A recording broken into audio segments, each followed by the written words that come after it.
Created to fill the technological gap between Russia and America, the MiG-29 had been one of the last cutting-edge fighters produced by the Soviet Union at the time. The Ukrainian battlefield still demanded the hard work of the MiG-29. They are used on both sides of both Russia and Ukraine. Fulcrum should be recognized as one of the legendary fighter jets ever built. Created to fill the technological gap between Russia and America, the MiG-29 had been one of the last cutting-edge fighters produced by the Soviet Union at the time. The Fulcrum was sold in bulk to the former Warsaw Pact Air Force to replace the aging MiG-23 Flogger. A total of 24 of them were also sent to East Germany. East Germany's Jagdgeschwader, JG-3, took delivery of its first MiG-29s in 1988. Until 4 October 1990, the wing operated 2 squadrons with 24 Fulcrums. But the plane was never delivered. After the end of the Cold War and after the reunification of Germany, the Luftwaffe, or German Air Force, inherited some of these fighter jets. They were then made as compatible as possible with NATO. Among the pilots who accumulated experience in the German Air Force flying the MiG-29 was Lieutenant Colonel Johann Koch. Having previously flown the F-4 Phantom, he was later appointed commander of Germany's only MiG-29 squadron. In John Lake's book How to Fly and Fight in the MiG-29, he recounts his experience flying the Fulcrum. The two set on 25 July 1991. The decision was taken to retain the aircraft and integrate it into NATO air defense structures.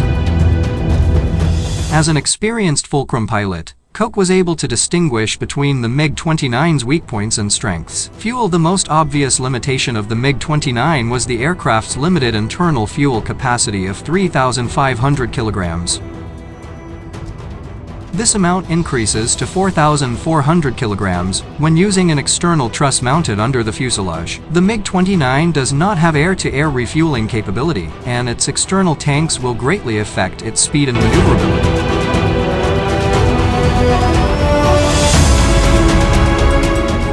If, let's say, the mission starts with carrying 4,400 kilograms of fuel, then startup, taxiing and takeoff require 400 kilograms, while 1,000 kilograms should be left for diversion to an alternative airfield about 100 kilometers away in case of problems in the air. While 500 kilograms is used for combat, including 1 minute in afterburner, this leaves 2,500 kilograms of fuel. Koch explains that if it takes 15 minutes in the operating area at 420 knots, it takes another 1,000 kilograms. That means leaving 1,500 kilograms of fuel for transit.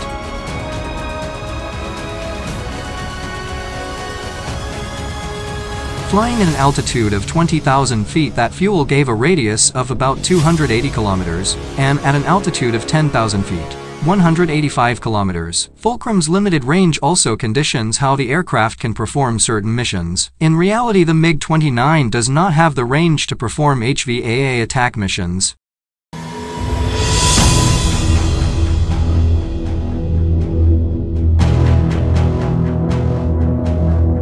High-value airborne assets, and they are effectively restricted to crossing the flood or front line of own troops. aka crossing the front line of own troops. This limited range kept the MiG-29 out of meaningful air defense missions.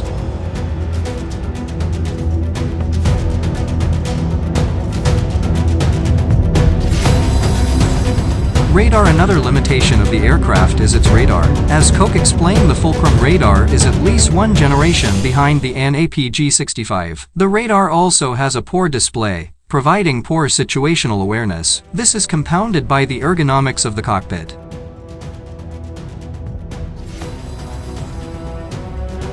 Radar has reliability issues in look-down, shoot-down. This makes the aircraft have poor discrimination between targets flying in formation, and even more so could not lock the target in the trail, only in front. Due to these limitations, integration of the MiG-29 in the NATO environment was very difficult and limited to only a few roles.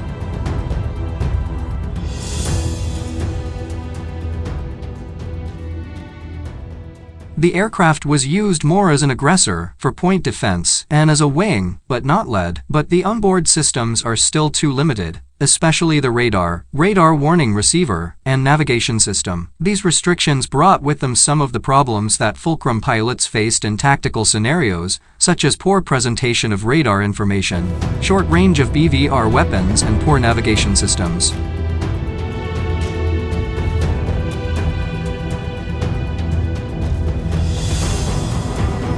Perfect fighter, but despite all these limitations, Fulcrum remains the perfect fighter for flying. Thanks to its outstanding aerodynamics and helmet-mounted vision, the MiG-29 is an outstanding fighter for close combat, even compared to aircraft such as the F-15, F-16 and F/A-18.